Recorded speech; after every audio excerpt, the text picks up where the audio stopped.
In the frozen hell of the Eastern Front, Soviet soldiers had a name for it. They called it Hitler's Buzzsaw.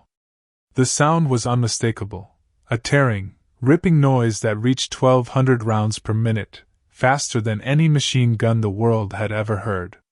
When that sound echoed across the battlefield, men dove for cover, pressed themselves into mud and snow, and prayed.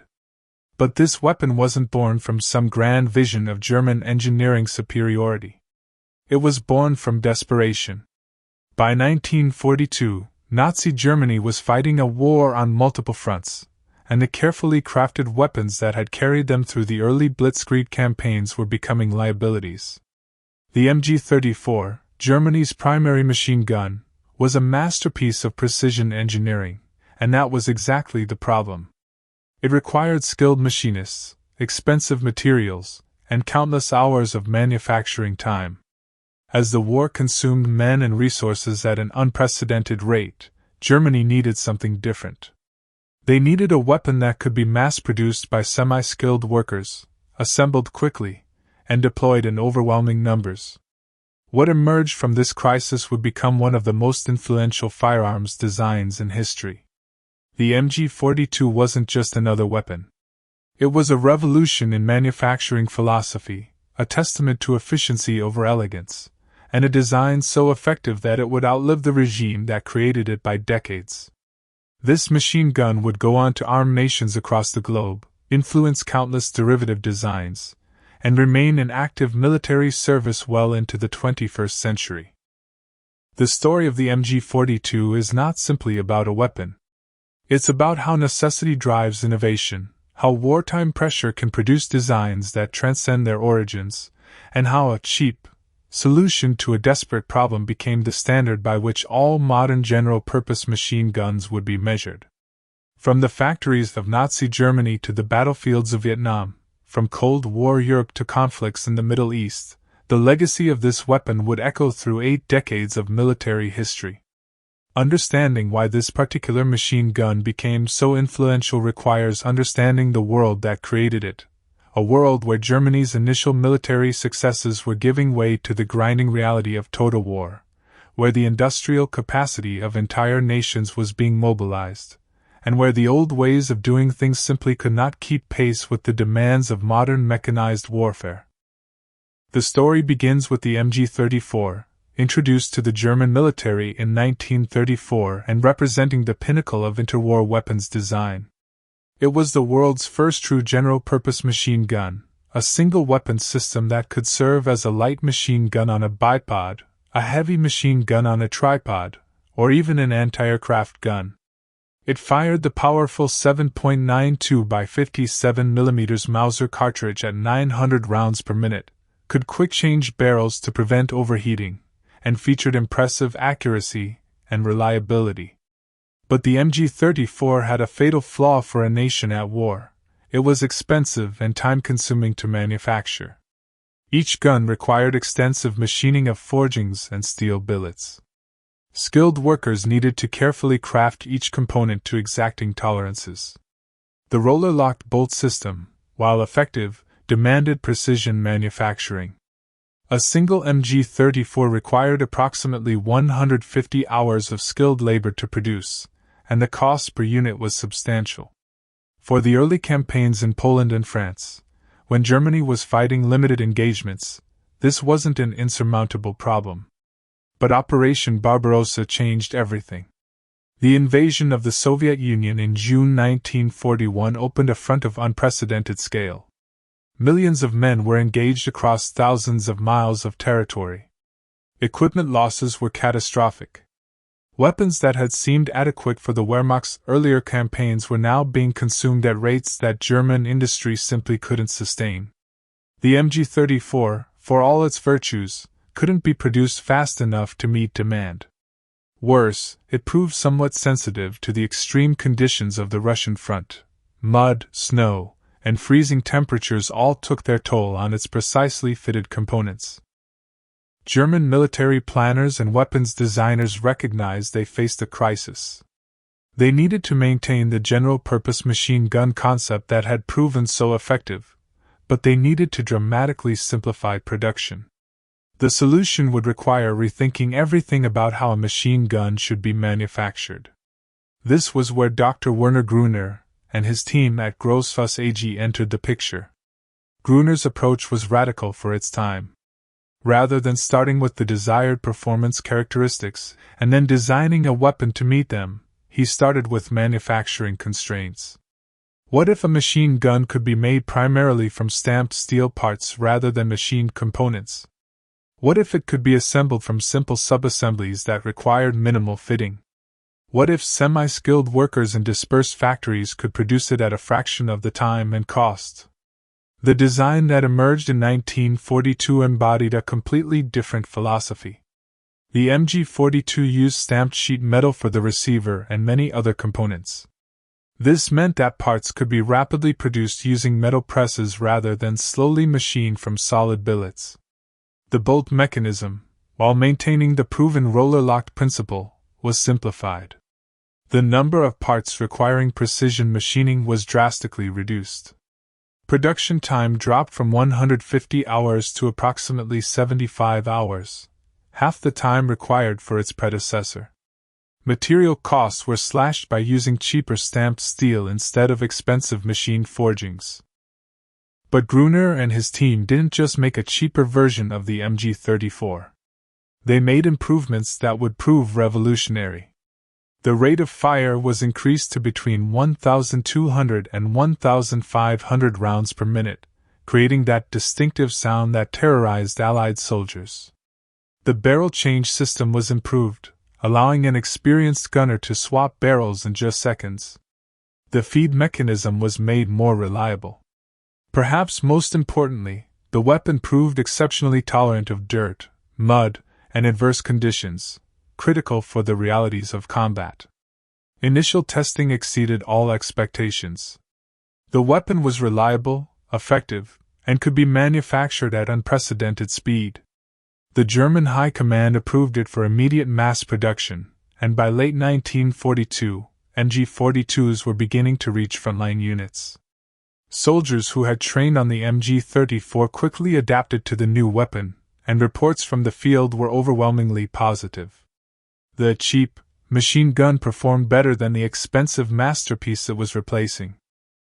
The MG42 entered combat at a pivotal moment in World War II. By 1943, Germany's early advantages had evaporated. The Wehrmacht was engaged in brutal fighting on the Eastern Front, facing increasingly well-equipped Soviet forces. In North Africa, Rommel's Afrika Korps was in retreat. Allied bombing was beginning to damage German industrial capacity. And across the English Channel, American and British forces were preparing for the eventual invasion of Fortress Europe. In this environment, the MG42 would prove its worth. On the Eastern Front, the weapon quickly earned its fearsome reputation. Soviet infantry advancing across open ground faced a weapon that could deliver devastating firepower. The high rate of fire meant that even brief bursts could sweep an area with deadly effect. The MG42's effectiveness wasn't just about the volume of fire, it was about the psychological impact. The distinctive sound alone was enough to make soldiers hesitate, to break the momentum of an assault. Soviet after-action reports repeatedly mentioned the difficulties posed by German machine gun positions, and captured MG42s were prized by Red Army units. In the defensive battles that characterized Germany's fighting withdrawal across Russia and Ukraine, the MG42 proved ideal. German doctrine emphasized the machine gun as the primary infantry weapon, with riflemen supporting the gun rather than the other way around. A well-positioned MG42 crew could hold off vastly superior numbers, channeling attacks into killing zones and forcing attackers to pay a terrible price for every meter of ground. The quick barrel change capability meant that crews could sustain fire for extended periods, something that proved crucial during the massive Soviet offensives of 1943 and 1944. The Italian campaign provided another proving ground. In the mountainous terrain of Italy, where visibility was often limited and engagements occurred at close to medium range, the MG-42's rate of fire compensated for the shorter engagement windows. Allied soldiers advancing up narrow valleys or through rubble-strewn towns learned to recognize the sound instantly. American and British units developed tactics specifically to counter MG-42 positions, typically involving suppressive fire from multiple weapons to keep the gunner's head down while infantry maneuvered to flank the position. But it was on the beaches of Normandy where the MG-42 would deliver perhaps its most memorable performance. On June 6, 1944, when Allied forces stormed ashore on the coast of France, they faced extensive German fortifications. Many of these defensive positions were centered around MG-42 emplacements. At Omaha Beach, in particular, German machine gunners inflicted catastrophic casualties on the landing forces. The combination of prepared positions, interlocking fields of fire, and the devastating firepower of the MG-42 nearly defeated the landing. Survivors of Omaha Beach would later describe the experience in stark terms. The machine gun fire was so intense that it seemed impossible that anyone could survive. Men fell in waves as they exited landing craft. The distinctive sound of the MG-42 was punctuated by the impact of bullets hitting water, sand, and flesh. Some units suffered casualty rates exceeding 70% in the initial assault waves. The success of the D-Day landings, purchased at such terrible cost, owed much to the courage of soldiers who advanced despite the murderous fire. As Allied forces pushed inland through France and into Germany itself, the MG-42 remained a constant threat. German units, even when depleted and undersupplied, could still mount effective resistance when they had adequate machine gun support. The weapon's reliability under adverse conditions, mud, rain, snow, and continuous use, meant it rarely failed at critical moments. Allied intelligence reports and tactical assessments consistently highlighted the MG-42 as one of the most effective weapons in the German arsenal. By the war's end, over 400,000 milligrams 42s had been produced. The weapon had been manufactured in multiple factories across Germany and occupied territories, often under conditions of Allied bombing and material shortages.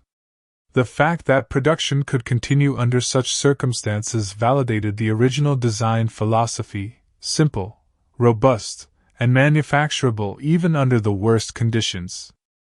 The end of World War II in May 1945 left the Allied powers with an interesting problem.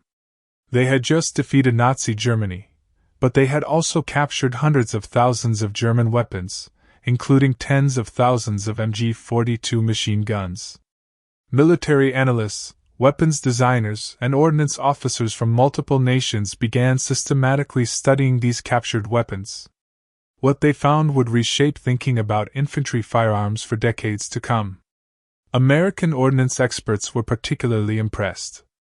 The United States had entered the war with the M1919 Browning machine gun as its primary infantry support weapon, a design that dated back to World War I. While reliable, the Browning was heavy, had a lower rate of fire, and couldn't quick-change barrels. The contrast with the MG-42 was stark. American reports praised the German weapon's high rate of fire, quick-change barrel, stamped construction, and overall effectiveness. These assessments would directly influence American machine gun development in the post-war period. The British reached similar conclusions. The Bren gun had served adequately, but it was a light machine gun firing the .303 British cartridge. It couldn't fulfill the general-purpose role that the MG-42 demonstrated was possible. British weapons designers began exploring how they might incorporate the lessons of the German design into their own development programs. The Soviet Union, which had captured perhaps the largest number of MG-42s, also took careful note. Soviet doctrine had always emphasized heavy machine gun fire, but their weapons, the Maxim and later the SG-43, were all heavy, crew-served weapons. The idea of a single weapon that could serve multiple roles while remaining relatively portable was attractive. Soviet designers would later incorporate elements of the MG-42's design philosophy into their own weapons development. But it was in post-war Germany that the MG-42's legacy would most directly continue. When West Germany was permitted to rearm in the 1950s as part of NATO, the newly formed Bundeswehr faced a decision about what weapons to adopt. The MG-42 had been an incredibly effective weapon, but it was also a symbol of the Nazi regime. After careful consideration, German engineers at Rheinmetall developed a modified version chambered for the NATO standard 7.62 by 51 mm cartridge. Designated the MG-1 and later refined into the MG-3, this weapon was essentially an updated MG-42. The core design remained unchanged: stamped steel construction, roller-locked bolt, high rate of fire, quick-change barrel. The MG-3 entered service with the Bundeswehr in 1959 and would become one of the most widely used machine guns of the Cold War era. West Germany wasn't alone in recognizing the design's value. Italy adopted a version designated the MG-42 59ths. Austria developed the MG-74. Spain produced the Setmiamali.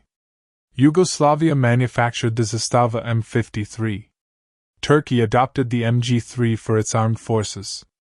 Nations across Europe, the Middle East, Africa, and Asia would eventually field either the original MG-42, the MG-3, or locally produced variants. The influence extended beyond direct copies.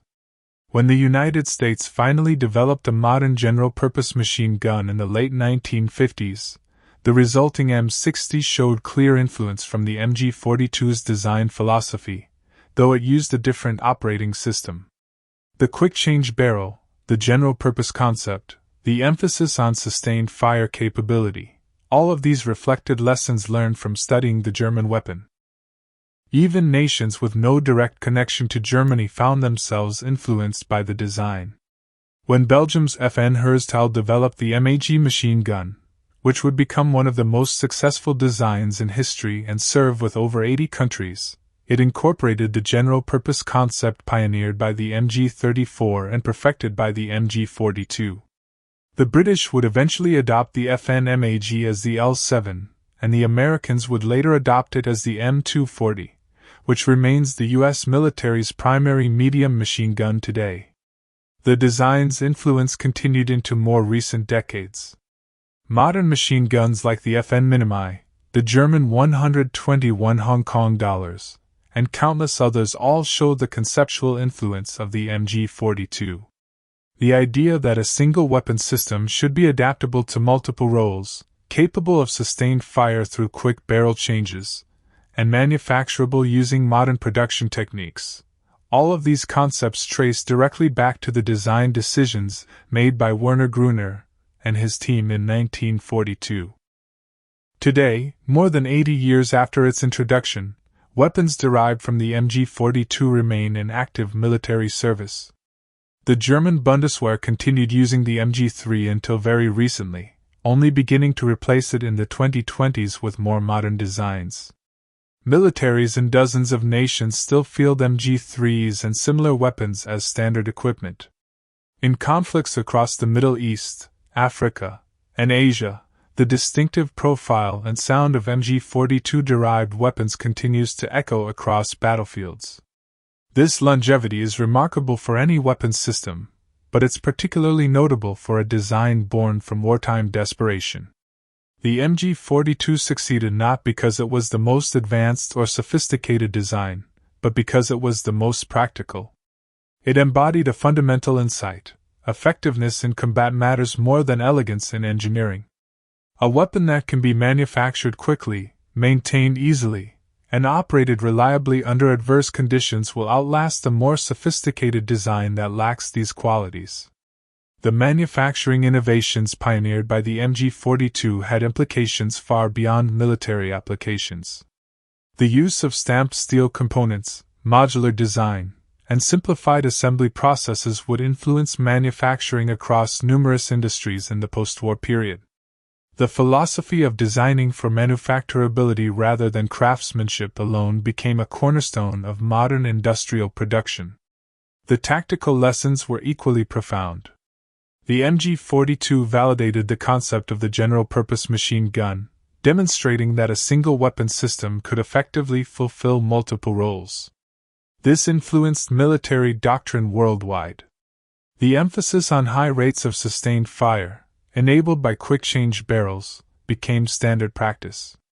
The integration of the machine gun as the centerpiece of infantry tactics, with riflemen supporting rather than supplementing the gun, was adopted by numerous armies. There is a strange irony in the MG-42's success. Developed by Nazi Germany as a cheap solution to a wartime production crisis, it outlived the Thousand-Year Reich by generations. Democratic nations that fought against fascism adopted and refined the design. The weapon that once served tyranny now serves freedom. This transformation speaks to a broader truth about technology. Tools themselves are morally neutral. Their character is determined by the hands that wield them and the causes they serve. For historians of military technology, the MG-42 represents a pivotal moment in weapons development. It sits at the intersection of several crucial transitions, from crafted to manufactured weapons, from specialized to general-purpose designs, from peacetime production methods to total war industrial practices. Studying the MG-42 provides insights into how militaries adapt to changing circumstances, how industrial capacity shapes warfare, and how effective designs persist across generations. The soldiers who faced the MG-42 in combat never forgot it. Veterans of World War II, from Normandy to Stalingrad, from Italy to the Ardennes, remembered the sound, the devastation, and the fear it inspired. That the weapon earned respect even from those who fought against it speaks to its effectiveness. That nations which defeated Germany chose to adopt its design speaks to its superiority. As modern militaries continue to develop new weapons systems, the lessons of the MG-42 remain relevant. Current debates about 3D printed firearms, modular weapon systems, and distributed manufacturing all echo the insights that drove the MG-42's development. The question of how to balance performance with producibility, sophistication with reliability, remains as pertinent now as it was in 1942. The MG-42's story is ultimately about more than a machine gun. It's about how crisis drives innovation, how practical solutions can outlast elegant ones, and how effective design transcends its origins. From a desperate wartime expedient to a global standard, from Hitler's Buzzsaw to a weapon serving democracies worldwide, the MG-42's journey is one of the most remarkable in military history. It stands as testament to the power of good design, the persistence of effective technology, and the way in which tools, once created, take on lives of their own far beyond their creators' intentions or expectations. The cheap German machine gun became the world standard not through propaganda or coercion, but through simple, undeniable effectiveness. In the end, that may be the most fitting legacy of all.